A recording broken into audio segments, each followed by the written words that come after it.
All right, welcome to a special episode of The Boardroom. I have with me today my uncle and my godfather, Tom McGeady. Welcome. Thank you, Chris. It's great to be here. You're my first non-real estate related guest, so this is going to be fun. No, I own a house. Well, that counts then. All right, this is over. I got to find somebody else. No, I've been following your stuff. It's good. I get a lot out of it. It's something that's owed. My uncle Tom has a podcast of his own, The Gritty Hour, Yes, sir. which will definitely be tagged in the notes here. So, and I've been a guest, either by myself or collectively with other people, probably 4 times now, maybe even 5. Maybe 6 or 7. I don't know. It seems like So quite a few times. And you'll be on again, of course. this is definitely owed to you. You got to play catch up. It's okay. It's okay. It's an honor to be on your show. And when I mentioned it to Mel, she said that this would be a fun one to listen to. She said we use the term rabbit hole a lot, and she's like, all you guys do is go down rabbit hole, so this will be a fun one to listen to. I said, well, we got to go down the hole first. Yeah. So, so I know you talk a lot about real estate, and I know I've been listening because how do you exactly work? You have a podcast, a free-forming podcast, but you also do TikTok clips. I see a lot of things on TikTok. Yeah. So TikTok is kind of the outlet for. There's certain places where I'm going to keep business, solely business, and it's turned into Facebook. And things like TikTok or YouTube, I wanted to kind of like implement that because people know that coming from me, but I also wanted to mix in fun, mix in family experiences. Like those are kind of my outlets for that. Right. Especially TikTok. TikTok's like short form, like non-thinking scrolling. Like I don't really like to put too much business stuff on there. I'll put clips from my podcast just for the intent of driving it back to YouTube. Right. And Well, that's then good. Yeah. what's the other thing I use? Instagram's kind of tied to Facebook. I don't mess around with it too much, but stuff does post on there because I post to Facebook, and I guess it's synced together. Yeah, it's the same company. So, yeah. And then with yours, I know you're on the big, like all the audio platforms, but YouTube is your main video driver, right? Video-wise, I do post on Rumble as well, but I don't market Rumble at all. Okay. I don't tell people about Rumble, but yeah, YouTube is where the video portion of the podcast is shown. Yeah. And I've been saying for years, this is my 6th year doing it. I've been saying for years, I do have a face for radio. So we do get more listeners on Spotify than I get viewers on YouTube. Well, they have filters now. You can change your face and see if that gets your subscribership up. Yeah. Well, I'm not a handsome fellow like yourself, No, stop it. Yeah. So, yeah, but I enjoy doing it, Yeah, this has been fun. I mean, you're doing it 6 years. I'm in now for 6 months, maybe. I mean, I think I started the idea in October, but really started interviewing people. Maybe not even. I think I started 6 months ago, just putting educational real estate videos out. It wasn't even interviews. So that might be 3 months in. But Do you yeah, feel so like far, do you feel like it helps your business, or do you feel like it's a vehicle to learn from other people about your business? both. It does actually. People have reached out more so. But it was opposite of what I thought. I thought people would see the clips on Facebook and use that as an avenue to go to my website. Right. I'm finding more people reach out to me directly from watching the YouTube videos, which Good. is interesting. Yeah. Well, it's getting your product out there is what you're doing. Yeah. And you do And have go ahead. I was going to say, and having fun in the meantime, like Sure. I'm having a blast with it. You have to know you have a wealth of knowledge about the real estate business, especially you and I did some transactions with my business partners on some wholesaling a couple of years ago. I know the market isn't right for that now, right? Yes and no, depending on where you're at. People are still wholesaling. There's a lot of legislation nationwide that's taking place. Pennsylvania, probably the latest hit last year as far as wholesaling is concerned. Wholesaling, as you know it, I should say, changed a little bit where, you have a contract in place and you're able to assign that to maybe another investor that wants to buy that paper from you to be able to take the property on. Last year, Pennsylvania enacted some regulations that you need to be a licensed agent to perform wholesaling now. So you need to be a real estate agent. And the interpretation of the law is funny. Like, it's like anything else. Nothing's black and white. They roll the legislation out, and all the title companies treat it differently. All the attorneys treat it differently. So depending on who we close the property with, you're having to do a different thing for the transaction. So it's not just a clean wholesale anymore. Sometimes we have to buy the property first and then resell it, which is a lot of what we did with you guys. Yeah. In other cases, the contract, this is going to be confusing because it doesn't make any sense to us now still. If you sign a contract with somebody, it's binding as you would understand it, right? If it has the words and/or signs on it, which makes it a wholesalable contract.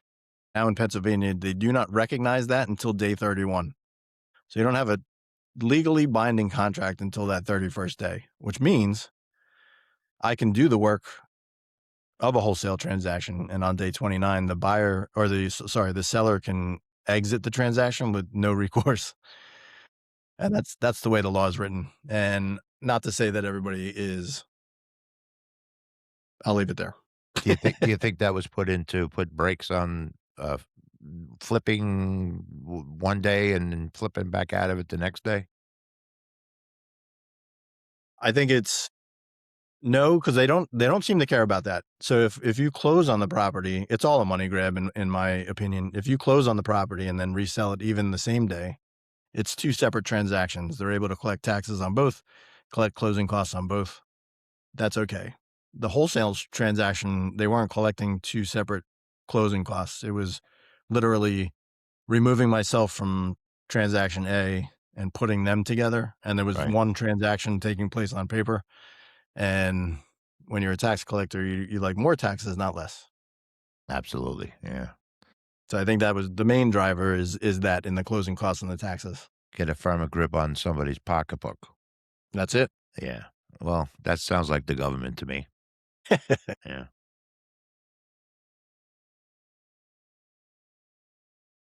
So what else? Go ahead. I'm sorry. I was gonna say I want to tap into your idea, even if we don't go full force into it now, because I thought it was good. We were talking off camera about what we wanted to talk about today, because although we do go down these rabbit holes, sometimes we throw some ideas into the fire and see what works, right? Sure. And you have an interesting background. I do. Huh? All the way through, not just the story, but the background as well. Let's go with your where do you currently live, and then we'll reverse it.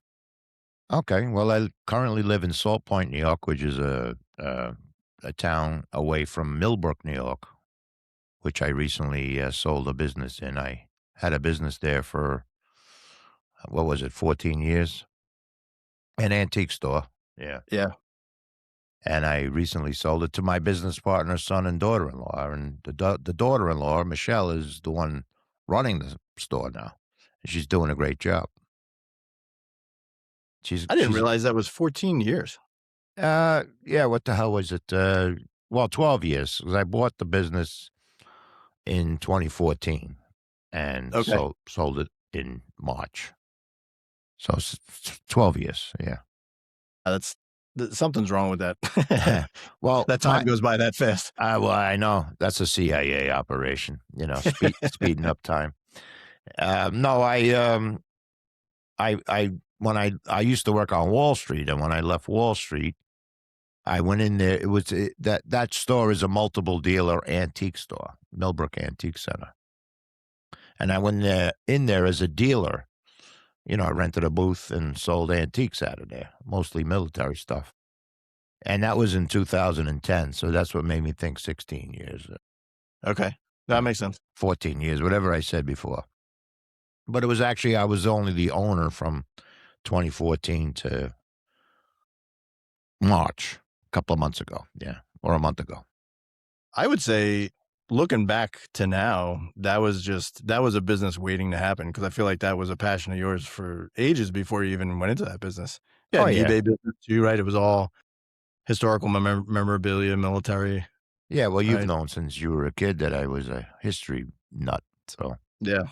Civil War and all that stuff. So it was a looking back, it seemed like it was a natural progression, you know.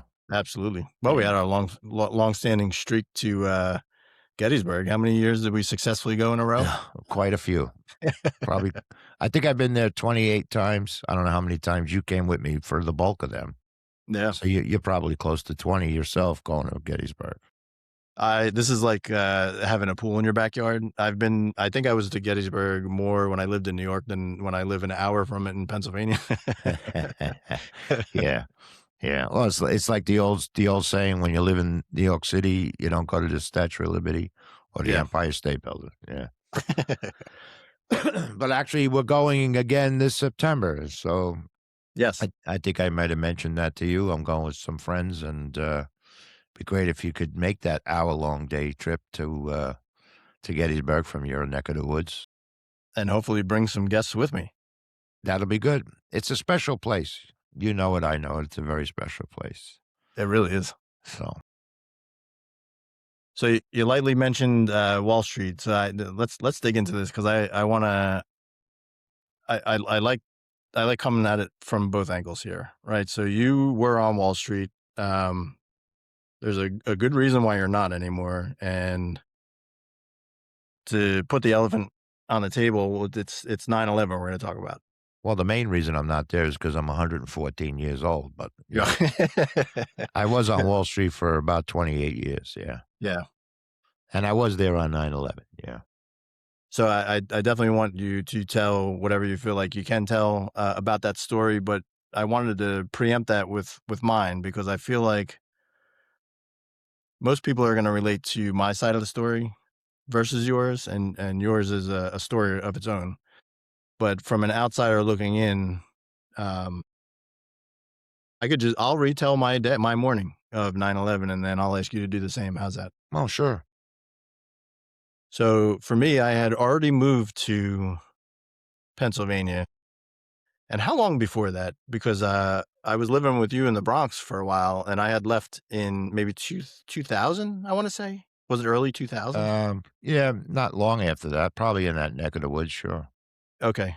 And at the time, had left my job at the World Trade Center. I worked in the mall downstairs. Yes, you worked at Sam Goody's, right? Sam Goodies, yeah.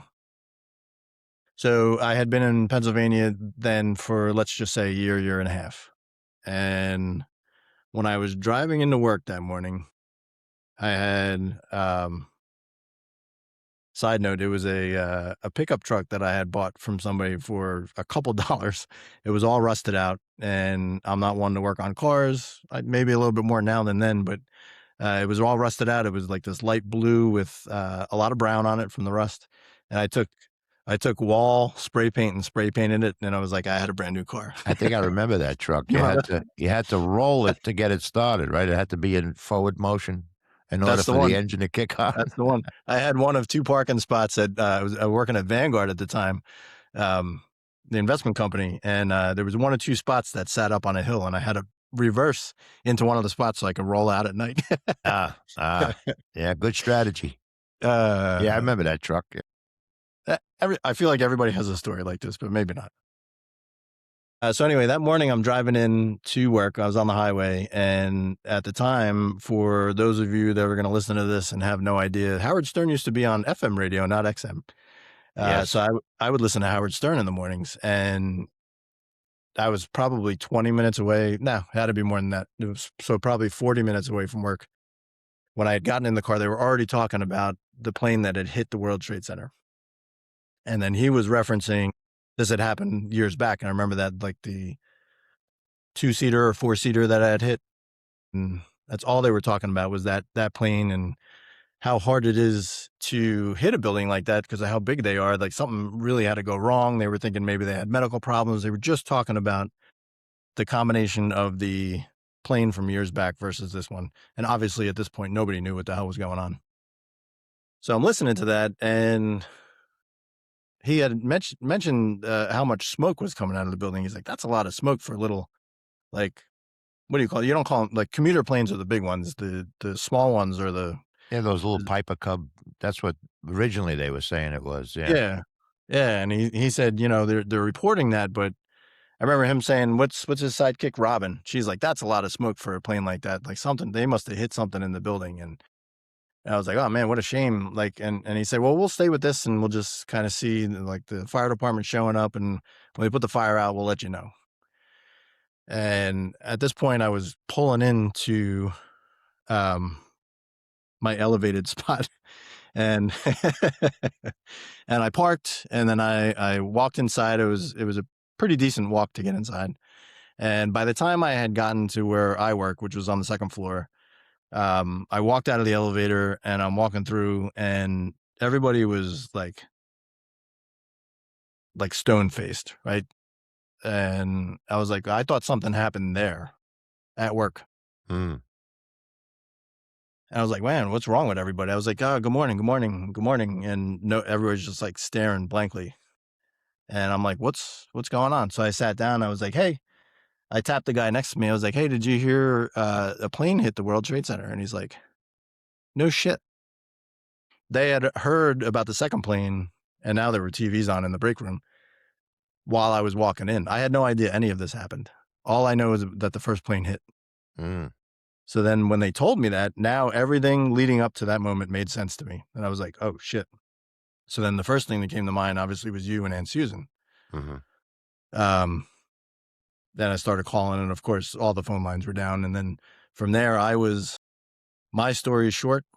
I was in panic mode from that moment until the first person I talked to was that night was you when you got home, which was Wow. late.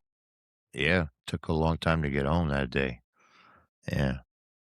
So I'll leave it to you to fill that gap in. Well, when you saw you heard about the first plane coming in, is when I was pulling into Wall Street Station, which, if anybody knows Lower Manhattan, is about a block and a half from the Trade Center, maybe a block and a quarter, right by Trinity Church is where the Wall Street Station is.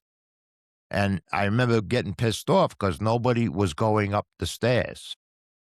Like it was taking a long time to go from the platform of the train up to the street, you know? Yeah. And then when I finally got to the top of the stairs, I realized um, why people were stopping on the stairs. So the second plane hadn't hit yet. So this was before 9 o'clock. But this huge, it was almost like watching CGI, this huge flame coming out of the South Tower. And, I remember standing in the middle of Wall and Broad in the street because there was no cars there. Yeah. And just looking up at that thing, it's like, I remember saying to myself, how the hell are they going to fight that fire? Because people are never been to New York, have no idea just how big those buildings were. I mean, it went up to the sky, Yeah. Right. into, close to the clouds. That's how big it was. So, and then I went to work, and of course, there was not a lot of people there yet. And I went to the trading room. I worked for a brokerage firm right across the street from the stock exchange at 14 Wall Street. And I went into the trading room where they had a TV on, and they were talking about this plane. I think, like you said, I think they were still considering it like a small Piper Cub plane or something, something small. Yeah. Yeah. And I'm saying to myself, there's no way that's small. But as I'm watching the TV, um, well, I forget now talking to you now, I can't remember which tower was hit first. I think it was the North Tower is what I was looking at when I got out of the train station. Because as I'm watching the TV, you see this plane going into the South Tower. And being so close to the World Trade Center, I heard it while I was watching on the TV. Yeah. So Yeah. I heard it live while I was watching it on the TV. And that's when I guess everybody came to the realization that this is a terrorist attack and we're under attack, you know? Yeah. So everything sort of went haywire. A lot of people never even made it in. I don't know if they took a detour. If they were smart, they would have taken a detour and went right the hell home. Yeah. But, Before you go on, yeah, just as a reference, your building, because you were sitting in your office at this time, was, if I remember correctly, what you'd say 2 or 3 blocks away. from the Trade Center, it was, well, if you left my building and looked to your right, it would be Trinity Church would be there at the corner of Wall and Broad. Yeah, The backside of Trinity Church, if you went through Trinity Church to the backside and looked to your right, you'd see the World Trade Center. yeah, So it's hard to describe. It's about a block and a half. okay, And so that's when, things started going nuts. Everybody's going nuts. I think that's the last time I smoked indoors. you know, everything goes out the window when that happens. But I remember we were up there when the first tower, which I think was the second tower that was hit, the South Tower, fell first. And when that our building shook. I mean, shook like an earthquake. sure, And I remember looking at a window, which actually the window looked out at the stock exchange, so I wasn't looking in the direction of um, the Trade Center, but I was looking across the street from our building, which was the stock exchange. The whole window went black. You just, it's like if you ever been through a car wash and you see the soap filling up your windshield, that's what the soot or debris or whatever you want to call it was filling up the window. yeah. That you couldn't see out the window, and the window was rattling, the building was rattling. And that's when we made like a group decision, let's get the hell out of here, because we were on the 17th floor of 14 Wall Street. So we started evacuating. I remember telling people not to use the elevator. And you're an ex-fireman, you know why. The elevator is for firemen's use only. If Yeah. it were, you don't want to get trapped in an elevator. I was So I gonna was, say it's quite the predicament when you make the decision. Like, I know a lot of people were being advised to stay in buildings, and a lot of people were like, "The hell with this, I'm getting out." So it's the predicament. Like, what's the safest route? Is it to stay here, or because you don't know? Is it to stay here or to leave? yeah. Well, I think we all made a group decision, the latter. Yeah, And one of the guys, actually Charles Wellington, God rest his soul, he's passed away, but he was one of the principals in the firm, and he took a head count of who did show up and made sure everyone on that list left, which was a smart thing to do in retrospect.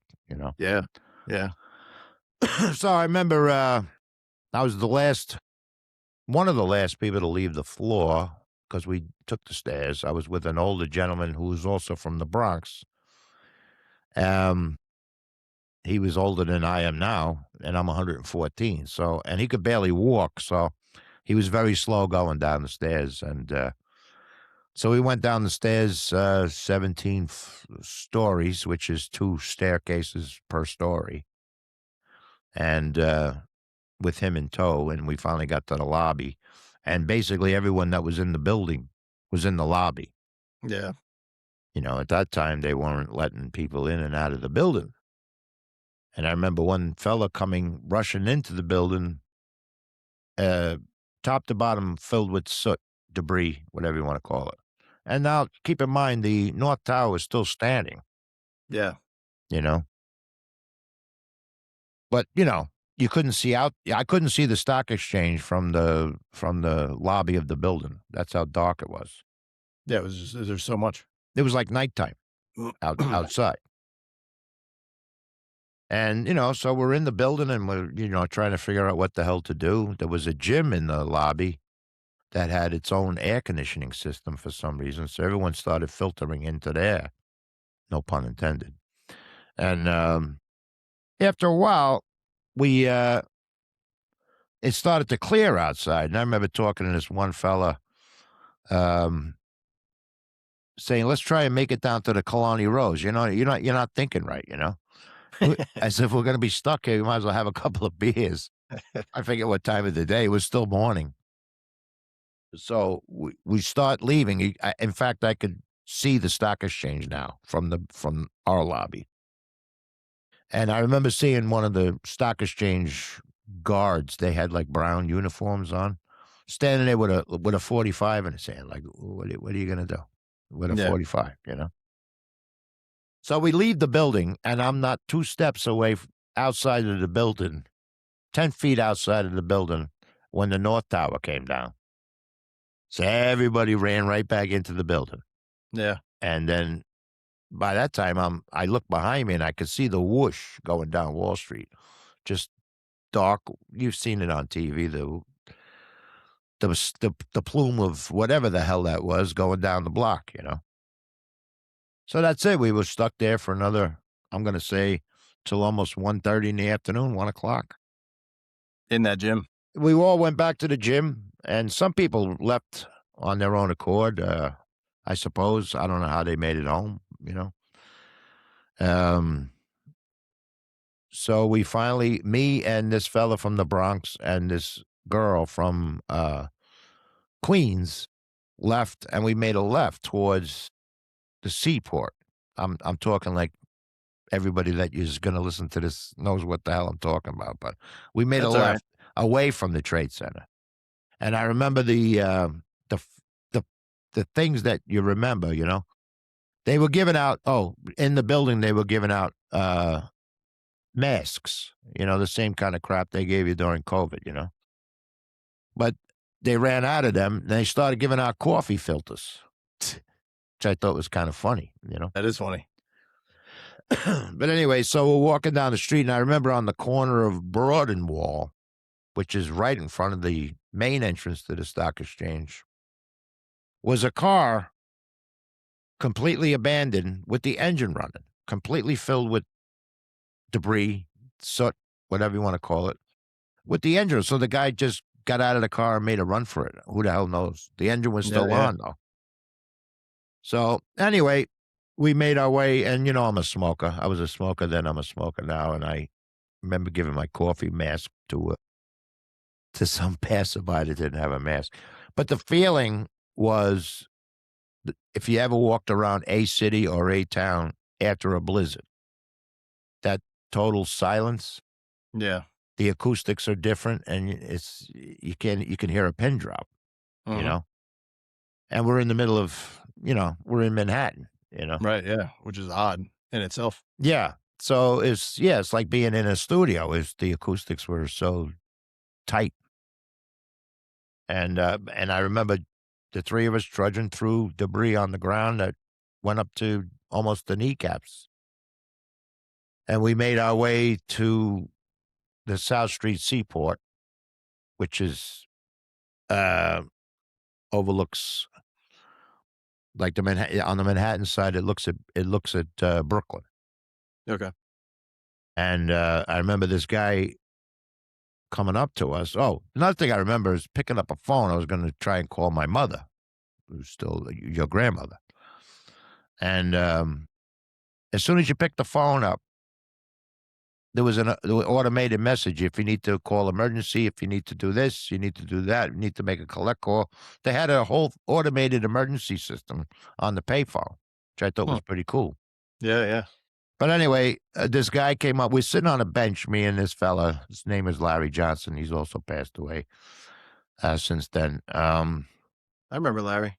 You do? Okay. Yeah. Well, now you know who I'm talking about. Yeah, He, yeah, he, yeah. he could barely walk and on a good day.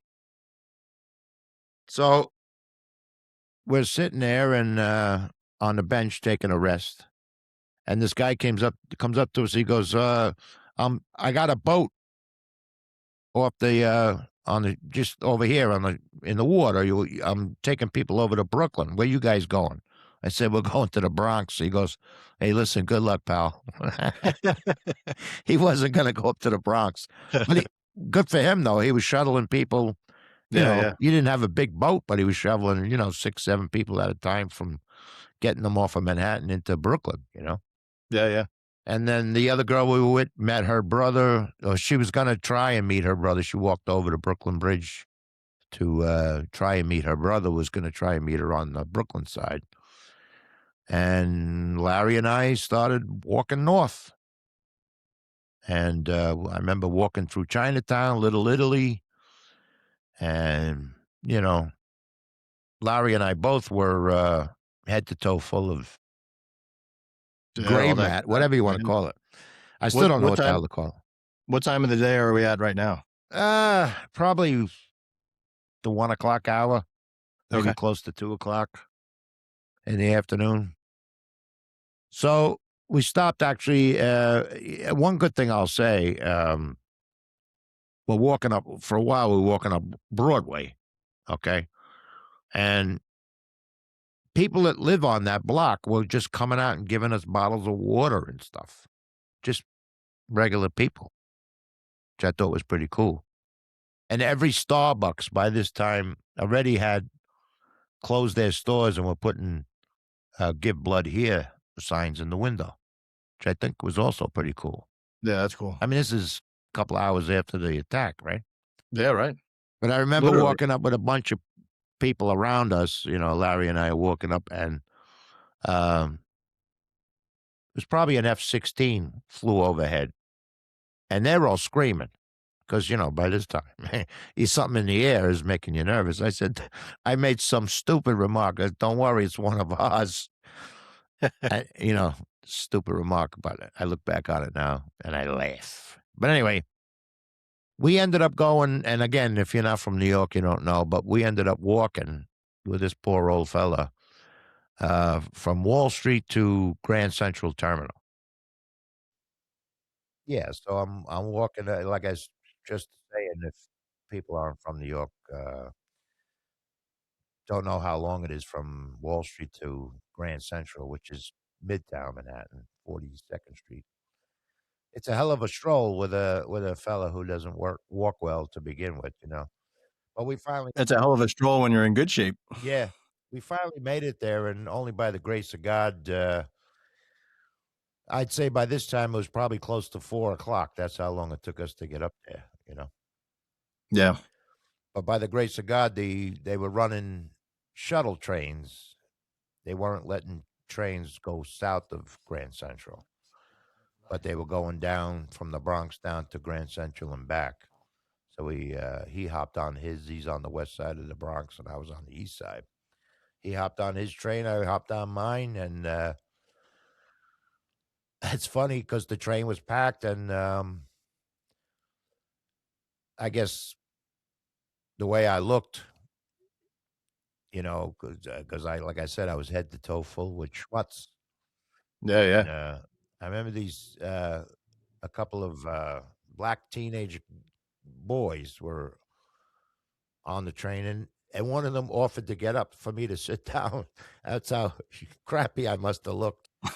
So I remember those fellows. But anyway, finally made it home, and yeah, as soon as I got home, I turned my shower on. I needed to take a shower. So, Oh, yeah. but so many people called me at home, I think yourself included, that I didn't get in the shower till like 7:30. I remember. I don't know if you remember Aunt Rita. Yeah. She lived in Las Vegas. She called me, and of course my mother and Susan. Susan got home before me. I don't know how to. She'll have to explain that to you. That's impressive. Yeah, she got home at like 2 o'clock in the afternoon. I got home at like Wow. 6 o'clock, 5:30. I don't know how the hell she did it. She lived upstate. I lived in the Bronx.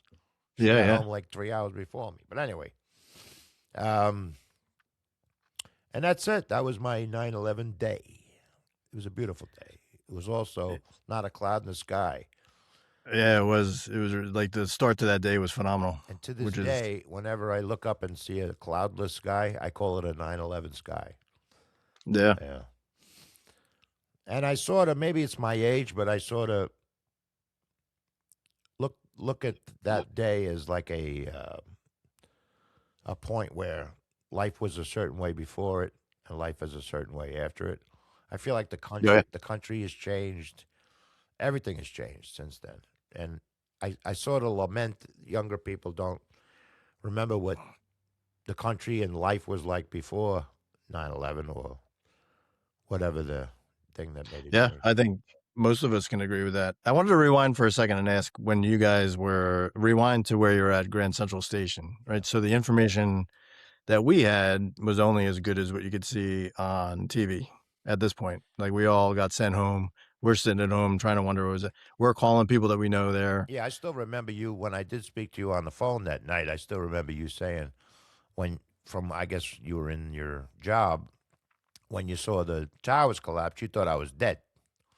Oh yeah, Mm, you and Aunt Susan, mm. because where we were explaining before, for anybody that's not familiar with that area of Manhattan, where you're a block and a half away. I mean, she's literally across the street. I remember going to her office with her when I would go to work with her sometimes or meeting her after work. That you could just look. I think she was on the 10th floor, if I remember that right. Yeah, 30 West Street. You could literally look out of her window and down to where people were walking into the World Trade Center where the mall was. Yeah, you could have seen her office from where you used to work in Sam Goody's. Yeah, There was outside of your store was a huge parking lot. In the middle of the parking lot with this tiny little Greek Orthodox church, and the other side of the parking lot was where Susan's building was.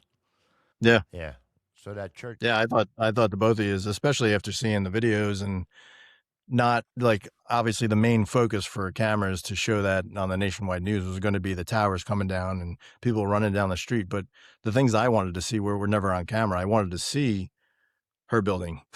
I wanted to see Wall Street, but you didn't get to see any of that stuff. Yeah, Two questions I have to your story. One is where I was going with that is what we could see on TV was, or being told on TV was that the island was locked down because obviously nobody knew exactly what was going on, right? So, but obviously you guys were able to get off of it via the train. Was it the same thing? Do you know about the bridges? Like if you had a car in Manhattan, could you get off the island? yeah. I think that when the island was closed down, it was closed down for incoming. But Yeah, they spent the predominant amount of the day evacuating people from Manhattan, except, of course, if you lived on Manhattan, and yeah, But people walked over the Brooklyn Bridge to get out of Manhattan, and sure. I guess people. all these years later, it's kind of irrelevant, but the information we thought we were getting was that it was a complete lockdown. Like if you were on the island, you're kind of screwed. You got to go north and hang out there for a bit, but there was no getting off. Yeah, well, no, there was what they Mm. wanted you to get off if you didn't live there. And Yeah, and one of the many heroes that day that I saw firsthand, and in addition to what I saw, was the people that had boats. They just came yeah, from all over the friggin' place. Some of them came from Long Island to get people off of Manhattan to the boroughs, either the hmm boroughs or Jersey. So, there's a lot of unsung heroes that day, and also I want to take this opportunity to remember the thousands of people that were injured. Of course, many, yeah, many people were killed.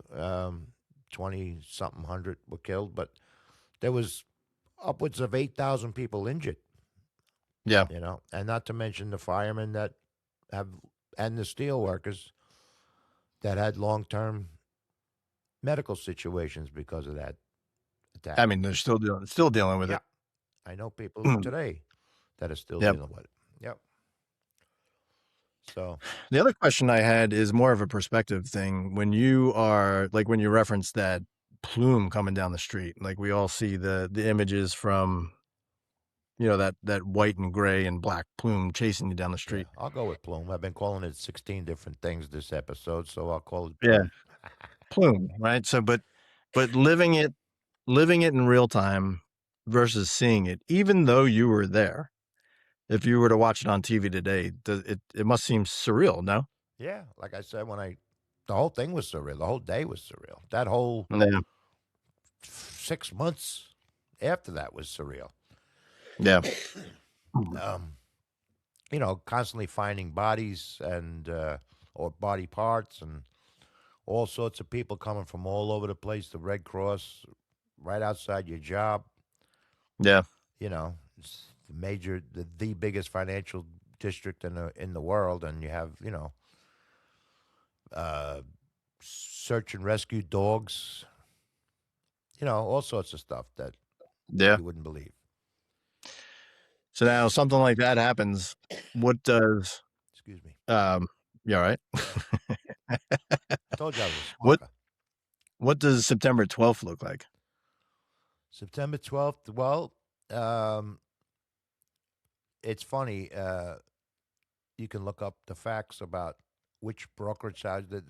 It wasn't really a trading day because all that stuff happened, and if they did trade a single share that day, um, it was right after that the or right before the exchange opened. I think is when it first started. So I'm not even sure they opened for trading that day, but Yeah. it was a settlement day, meaning trades that happened T-5 or T+5. So 5 days prior to that had to settle. And apparently there were only three firms that did not settle that day. Um, my firm, which now I definitely won't name, the Bank of New York, and Cantor Fitzgerald were the only three stock exchange members that did not settle their trades that day. So I spent the 12th talking to people from my job um, about how do we settle these trades. Yeah. When you buy something on a Tuesday, back then, when you buy something on a Tuesday through a brokerage firm, that brokerage firm has to get those shares in from the brokerage firm that sold them to you 5 days later or 5 business days later, which will be the following Tuesday. So we never settled the previous Tuesday's trades. Is essentially Okay. what I spent the 12th doing. And I did go out and get coffee from the deli and all, and had breakfast, and everyone was walking around like zombies. Yeah. And there was no air, there was no planes in the air. Yeah. Where I lived, well, where I lived, you lived there too, in the Bronx, wasn't too far from the flight patterns of LaGuardia. Yeah. Yeah. It was weird not having planes in the sky. Yeah. You never, after living there so long, you don't notice them in the sky, but you definitely notice them out. Yeah, it's like a bass player in a rock band. You don't notice it till it ain't there, you know. Yeah. So, yeah, that's what the 12th was like, work related stuff, and trying to do a head count of making sure everyone that worked there was accounted for. Yeah. Because I remember that morning when we were still in the office, um, one of the girls came in she got off at the PATH train, which was World Trade Center. And Yeah. her hair was singed from stuff that was falling off the Trade Center. So Mm. we did a head count, made sure we had everybody's phone number, and called everybody, made sure they were home, which Yeah. gratefully everybody did make it home. But we had people that worked there that never went back to Manhattan, never since, to this day. I, I believe it. Some people, one girl lived, I think she lived in Rockland County, which is a suburb north of Manhattan. Never went back to Manhattan since. So, I know there was displacement, obviously, for not just the World Trade Center area, but buildings surrounding. I mean, Aunt Susan was one of them. Uh, were there businesses that never came back? Like they left the island that day and just went somewhere else, maybe upstate, or just people? well, it's funny. You mean like the corner deli or the mom and pop shops? I No, think not they. necessarily, but yeah, I'm sure some of them did. But I mean, like your brokerage, was there somebody close by, or maybe like Aunt Susan's, like an office space that Well, would just said I'll we're not going back there. I hear you. Well, I'll give you an answer. The regulating authority of the stock market was the SEC and FINRA. FINRA is I forget what the hell it stands for, financial something regulatory agency.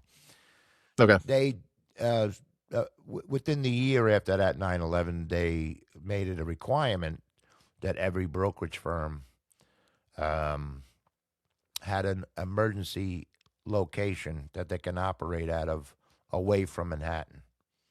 Okay. So I remember within months after 9/11 going out to some place in Jersey, which was basically a warehouse that had like I don't know, 25 computers, a bunch of desks with 25 computers on it. And I'm sure they rented that space out to every brokerage house on Wall Street back then. You know, like if you actually needed that place, you know what I mean? Yeah, that's like getting double sold a ticket at a concert and be like, "This is my seat. No, I Yeah. got the same one." Yeah, but between that and automation, you can see how much like my last year on Wall Street, 2010, I used to go down in front of the Federal Reserve, the federal building there where Washington was sworn in, and smoke. Yeah. And by the time I left in 2010, I never saw so many dog walkers. So there was a lot of office space. It was all office space in 2000, okay, 2001. Yeah. By 2010, I'd say half that neighborhood was residential. All residential. You know, Wow. so Okay. you know, so and a lot of brokerage houses left New York completely, Yeah. and there's still some of them leaving now. I know one that just recently moved to Tennessee in the last couple of years. Yeah. You know it too. Well, a lot of that. Yeah. A lot of that in current times, I would have to imagine, is all monetary. Oh yeah, it's just cheaper to do business in Tennessee at the moment, Nashville Yeah. especially, and that's why that town is burgeoning now, Nashville. Yeah. You know. That's the. It's been, I would say, for the past couple of years, but definitely a hot and upcoming city. Oh, Uh, it's unbelievable how many places have moved there, and yeah. still thinking of moving there. It's parallel to which we visited recently in the past maybe year and a half or so. Austin, Texas is the same thing. Oh There are yeah, a lot of businesses going there. a lot of California businesses ended up in Austin Yeah. or Texas in general, Yep. and a lot of New York businesses are either Florida or Tennessee or you know. Um, I don't want to get, as you say, down the rabbit hole about the last guy that moved out in Manhattan, but yeah, there's all sorts of reasons now. It's mostly economical now because it's the highest tax state you could think of. You know. I leave some for the next episode. We can go down that rabbit hole. Yeah, it's one hell of a rabbit hole. Yeah, but Maybe if we can find. I'll leave those kind of politics out for the moment. You know. Yeah, yeah, we can have. We'll have a whole separate episode Well, for that. May Maybe Day's we coming up can. soon. Yeah, May Day's Friday, so don't forget to go to that parade. You know. Absolutely. Yeah. Maybe we can take one of the free buses there. Yeah. So we're going down the rabbit hole or not? I gotta. No. Stop it. Stop it. Well, thank you for telling that story because I like I said, I wanted to preface it with mine because it's nothing comparable, but there's so much gray area for somebody that from the outside looking in that's just it's a phenomenal experience that I wouldn't even hearing it and being related to you could never appreciate. Well, it shocked the whole world, really. Yeah. Not just you guys down there and wherever, California, whatever. So it's just one of those pivotal events in world history that people remember. You know. Yeah. And you're right too. Like there's so much that changed after that. Whether it be quickly or incrementally, like you can't have somebody young appreciate, something simple like I don't know. Oh, the airport. Like meeting somebody coming off a plane at the gate. Like you can't do that anymore. Like there's things that have changed incrementally over the years that I feel like spawned from that. If you filter it down, the top of that pipeline is 9/11. Yeah. Yeah. There's a lot more security. Well, you have to couple that though with the burgeoning internet and cameras. Yeah. The saying, which is becoming an old saying. You every time you step out of your house, you're on somebody's camera somewhere. Yeah, it's true. So all of those things have coalesced around changing society. Really has changed since 9/11. You're right. I mean, we're on a camera right now, but if I were to walk downstairs and walk out my front door, we have a Ring camera. I'd be on my own camera. My neighbor has a Ring. I'd be on theirs. Like it's just, if you tapped into everybody's stream, you could probably have a reality TV show without any cameras needed of your own. Just follow yourself down the street. Yeah. Well, that's why I always say I walk around with a microphone in case a podcast breaks out. You know, Yeah, right. everybody has something. But that's all right. I like a lot of the newer things, you know. I keep my mind open to a lot of things, but it did change society, especially the cell phone. I don't think I had a cell phone in 9/11. I don't even think I might have had one of those flip up ones, but I don't think so. In fact, I know for a Yeah, fact I didn't have one because that's why I had to use a payphone to get a hold of my yeah, right, mother right. and whoever. I'm trying to think. I don't think I did at that point either, because I called you from the phone at Vanguard first, and then when they sent us home, I would have been calling you from my home phone. Yeah. Yeah, 'cause I think maybe the year after, or even 2003, might have been my first phone, which was one of those chirping things, the Nextels. Oh yeah, because I was still down there at the time, and I remember going to maybe one of your cousin's parties, and all the kids were using that bloody phone. I think I bought. I think that was a Saturday. I think I bought that stock on the Monday. As soon as I Yeah, got back to the office. it was a big. It was actually a big phone in the firehouse. We all had Nextels, and it's how everybody communicated Okay, with each because it other. was like a phone plus like a walkie-talkie type thing, right?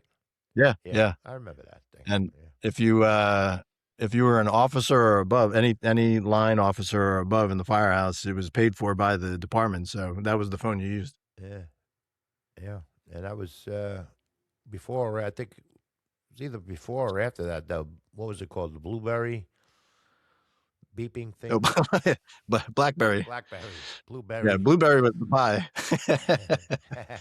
Yeah, Blackberries was everybody's using, and then now look what we do with the phones. No, I know. Even It was myself, everything. I sometimes I feel like a 16-year-old girl. I got flipping through fucking excuse my language, flipping through Instagram, you know, to see what's on sale or who's doing some show somewhere. Oh, it catches you. I mean, the algorithms are real. They find something you're interested in, and you find yourself 3 hours later, like, where the hell did I go? I know they grab a hold of you and they don't let go. I don't know if that's good or Yeah, bad. I'm not a judge, but I do it myself. So it's good if you pay for marketing. It's bad if you buy things. yeah, well, true. Yeah. So it has changed 180 degrees since 9/11 society. No, it So really has. Well, thank you for telling your story. I think let's end this one here, and we'll definitely have another episode where we can go down some rabbit oh holes. yeah, But we'll do the politic thing. That'll be fun. I don't want to overshadow the story because I think that was I appreciate you telling it. Oh yeah, I appreciate you telling your side of the story too. I know everybody was on pins and needles that day, no matter where you were Yeah, in the country. right. So, and if I could throw this out there, because people Yeah, often overlook, we talked about Gettysburg uh, later this year, going again. Not too far from there was the other plane went down. right. Not too far from Gettysburg. No, there's probably a little more than an hour, I would guess. And a tip to the cap to those people because who the hell knows where that plane was going to, the intended Yeah, destination of that plane was going to be. all we could do is guess, It and could have everybody made has their ideas. could have Yeah. made a horrific day that much worse. So Yep. yeah. All right. All right. Well, thanks again. Oh, it was a great. I had a great time coming on your show. It's a great show. I support it 100%. Same with yours. I enjoy the guests you have on there. Okay, especially when you're on. That's right. All four of the episodes I keep watching over and over again are awesome. All right, Chris. Well, you All take right. care of Have a good night. yourself. Say hello to the family. Love you all.